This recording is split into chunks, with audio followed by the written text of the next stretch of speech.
అన్న ఇప్పుడు ఉచిత పథకాల మీద మన సుప్రీంకోర్టు వచ్చేసి రియాక్ట్ అయింది. ఎందుకు ఇస్తున్నారు, ప్రజల్ని సోమరపోతులు ఇస్తారా ఏంటి అని. అయితే అట్లా ఉచిత పథకాలు ఇవ్వడం మంచిదా కాదా ప్రజలకి? ఉచిత బస్సు అనేది ఒకటి బెస్ట్ అన్న. ఎందుకంటే 12,000కి 13,000 ఇచ్చే ఇక్కడ చేసుకునే పిల్లగాళ్ళకి బస్సు శాలరీ మిలుగుతుంది. వాళ్ళు ఇక్కడ నుంచి ఎంత దూరం బయటికి పోయినా సరే ఆ ఛార్జ్ అనేది మిలుగుతుందా లేదా, అదొకటి ప్లస్ అవుతుంది. మళ్ళీ ఇంకోటి వచ్చేసి ఏంటంటే వాళ్ళకి అమ్మఒడి అట్లాంటి ప్లేసులు ఇస్తున్నారు కాబట్టి వాటికి ఏదన్నా ఎట్నే మెటీరియల్స్ అవి కొనుక్కోవడానికి కొద్దిగా ప్లస్ అవుతుంది. దానివల్ల ఎవరే సోమరిపోతే ఏం కాదు. అది మెటీరియల్స్ బుక్స్ అవి కొనుక్కోవడానికి హెల్ప్ చేస్తున్నారు కాబట్టి అది సోమరిపోతే కాదు. అది ప్రభుత్వం అనుకుంటే ఏమీ లేదు. అది ఇప్పుడు బస్సులో వచ్చేసి ఫ్రీ వచ్చేసి గర్ల్స్కే ఉంది కదా, బాయ్స్కి లేదు కదా, మరి అది? అవునన్నా. ఇప్పుడు బాయ్స్ అంటే ఏదన్నా బండి వాళ్ళ నాన్న ఎట్టో గట్ట బతికిలాడుకుని 1 లీటర్ పెట్రోల్ కొట్టుకుంటే కాలేజీ కాడికి పోతున్నారు. గర్ల్స్ పోలేరుగా. ఫ్రీ బస్సు పెట్టి పార్ట్ టైం జాబ్ చేసుకుంటే డే టైమ్ కాలేజీకి వెళ్ళి రాసే అమ్మాయిలు అది బొచ్చడం మంది ఉన్నారు. మరి అట్లా దానివల్ల ఏమైందంటే చాలా మంది ఉత్తా కూడా బయటకు వచ్చి తిరుగుతారు కదా. ఇప్పుడు మీరు అన్నట్టుగా వర్క్ ఉన్న వాళ్ళు కాకుండా మామూలుగా వేరే వాళ్ళు కూడా తిరుగుతారు కదా ఫ్రీగా టైంపాస్ కోసం. అన్నా ఇప్పుడు ఒక మాట, కొంతమంది అబ్బాయి ఇక్కడికి వస్తారు, ఛార్జీలు డబ్బులు ఉండవు. అట్లాంటి పరిస్థితుల్లో మరి ఆ బస్సు ఉపయోగపడుతుందా లేదా? అంటే వాళ్ళకి యూజ్ అవుతుంది కానీ కొంత టైంపాస్కి తిరుగుతారు కదా వాళ్ళ. కొంతమంది అన్న ఇప్పుడు 100 రూపాయలు అందరికీ ఖర్చు కాదు కదన్న, 70 రూపాయలు ఖర్చు అవుతున్నాయిగా, 30 రూపాయలు ఎవరికైనా ఉచితంగా పోతూనే ఉంటాయిగా. నువ్వు 100 రూపాయలు రోజుకి నువ్వు టిఫిన్ ఏం చేయకుండా నువ్వు 100 రూపాయలు ఖర్చు పెడుతున్నావు. సాయంత్రానికి తాగడం ఎంతమంది తాగట్లేదు అన్న ఉచితంగా ఇచ్చుకోలేక ఎందుకు? సో అదేదో ఉచితాలు వచ్చేసి మన హాస్పిటల్ విద్యాకి ఇచ్చే బెటర్ కదా. ఇప్పుడు అట్లాంటి బస్సు ఫ్రీ అవి ఇచ్చేపోదు. గవర్నమెంట్ స్కూల్స్ ఎన్ని లేవన్నా, ఎన్ని కాలేజీలు కాడికి పోయినా, ఎన్ని స్కూల్ కాడికి పోయినా గవర్నమెంట్ కాలేజ్ నెంబర్ 1 కొన్ని ఇప్పుడు. కానీ దాంట్లో విద్యా వ్యవస్థ సరిగ్గా లేదనేసి మాట్లాడుతున్నారు కదా. ఎక్కడ లేదన్న, ఆంధ్రాలో లేదా, తెలంగాణ లేదా. 2020లో వైఎస్ఆర్ ప్రభుత్వం వచ్చింది, 2024 నెంబర్ 1 స్కూల్స్ ఏ ప్రభుత్వం చేయాల. ఒక టాయిలెట్సే కానీ, బుక్సే కానీ, బెంచెసే కానీ, స్కూల్స్ మార్పియటమే కానీ నెంబర్ 1 చేసిండు జగన్. కేసీఆర్ వచ్చేసినా సరే బాగానే చేసిండు. ఇప్పుడు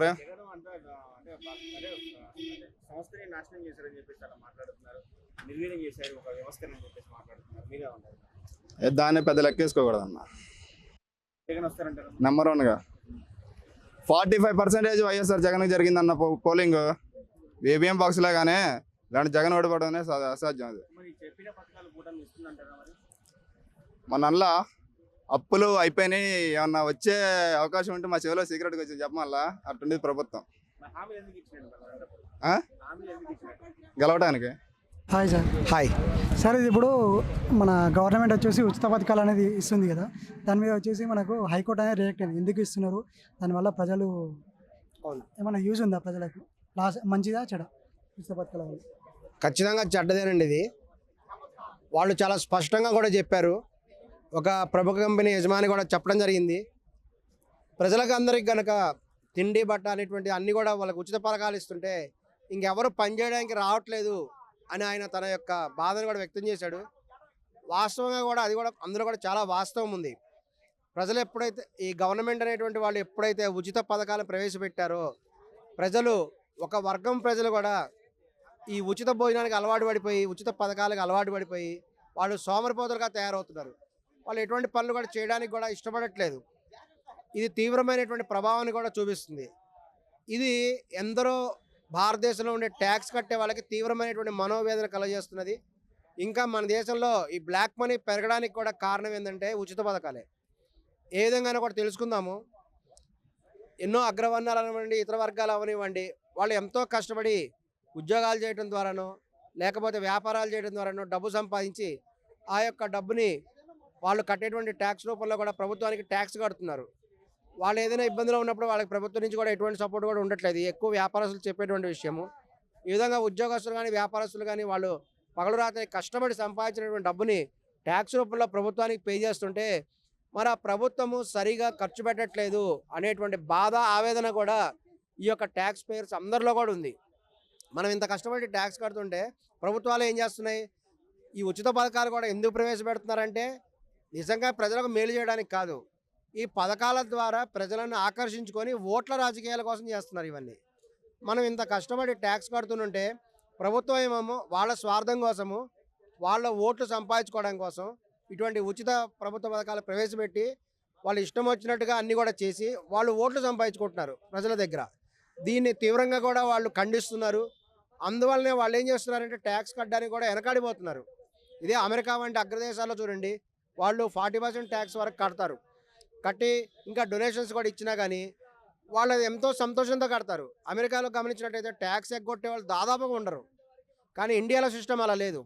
అమెరికాలో ఎలా భావిస్తారంటే మనం అందరం ట్యాక్స్ కడుతున్నాం, ఈ ప్రభుత్వం ఈ ట్యాక్స్ మనం ఏం చేస్తున్నది, ఎవరైతే నిరుద్యోగులు ఉన్నారో నిజంగా ఉద్యోగం ఉండదు, సమస్య పరిస్థితిలో ఉంటారు, అటువంటి వాళ్ళకి సహాయం చేయాలి. ఒక వితంతు ఉంటుంది, భర్త చనిపోయి ఎటువంటి ఆధారం లేని వ్యక్తి, అటువంటి వాళ్ళకి సహాయం చేయాలి. ఎవరైనా హ్యాండిక్యాప్డ్ ఉండి నిజంగా పని చేయలేని పరిస్థితిలో ఉంటే నిజంగా బాధల్లో ఉండే వాళ్ళకి సహాయం చేయాలి. కానీ అన్ని బాగున్న వాళ్ళకి వీళ్ళు సహాయం చేయడం ఏంటి? ఉచిత పథకాలు అంటే వచ్చేసి వికలాంగులకు ఒంటరిగా ఎవరు ఉంటారో వాళ్ళకి మాత్రం ఇవ్వాలనేసి నిస్సహాయతలో ఉన్న వాళ్ళకి. ఎవరైతే ఇప్పుడు కొంతమంది ఉన్నారు, నేను ఇక్కడ చూశాను, వికలాంగులు వాళ్ళు సహాయం ఇస్తే తీసుకోరు. నేను చాలా సంతోషపడ్డాను, వాళ్ళ డేర్నెస్కి నేను ఆశ్చర్యపోయాను. నిజంగా హ్యాట్స్ ఆఫ్ చెప్తున్నాను. ఒక బస్సులో ఎక్కినప్పుడు చూశాను, ఒక హ్యాండిక్యాప్డ్ ఆయన వచ్చాడు. ఆయనకు సీట్ ఇస్తుంటే ఆయన అవసరం లేదు, నేను నిలబడే ఉంటానని చెప్పాడు. ఆయన అంత ఆత్మవిశ్వాసం ఉంది ఆయనకి. కొంతమంది ఇచ్చినా సరే తీసుకోనటువంటి వాళ్ళు కూడా ఉన్నారు. ప్రజలు కూడా ఆ విధంగా భావించాలి.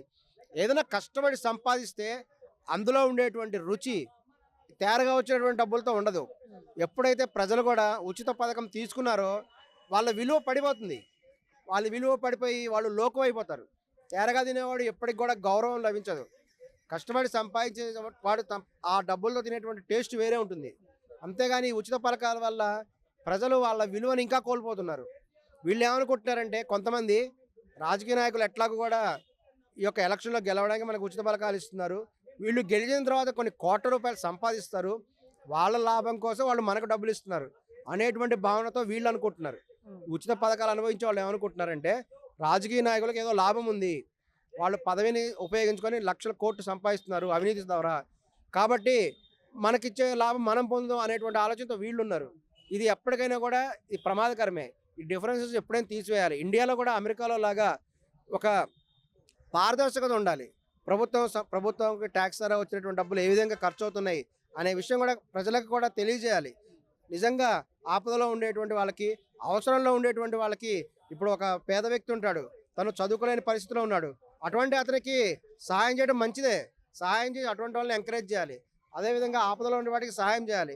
ప్రభుత్వ పథకాలు కూడా నిజంగా అవసరమైనటువంటి వాడికి చేయాలి. కానీ ఈ యొక్క సోమరిపోతులందరికీ కూడా ఈ యొక్క పథకాలు అమలు చేయడం ద్వారా వాళ్ళ విలువ ఇంకా తీస్తున్నారు.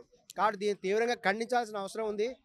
ఫ్యూచర్లో కూడా ప్రభుత్వం కూడా ఉచిత పథకాలని క్రమంగా కూడా తగ్గించాలి. అవసరార్థులకు మాత్రమే ఈ పథకాలు అందాలని కూడా కోరుతున్నాం. ఇంకోటి ఇప్పుడు ఉచిత పథకాలు అనేది ఇస్తున్నారు కదా, ఆ ఉచిత పథకాల వల్ల ప్రజలు లాస్ అవుతున్నారా, ప్రభుత్వం లాస్ అవుతుందా? ఖచ్చితంగా కూడా ప్రజలు లాస్ అవుతున్నారండి. ఎందుకంటే ఒక వ్యక్తి కనుక ఉచిత పథకం కూడా లేకపోతే తను కష్టపడి పనిచేస్తాడు, జీవితంలో ఇంకా ఉన్నత స్థాయికి ఎదుగుతాడు. మీరు ఈ మధ్య పుష్ప సినిమా వచ్చింది. పుష్ప సినిమాని చాలా విమర్శించారు, కానీ పుష్ప సినిమా ఆదర్శంగా తీసుకోండి అని కూడా చెప్తున్నాం.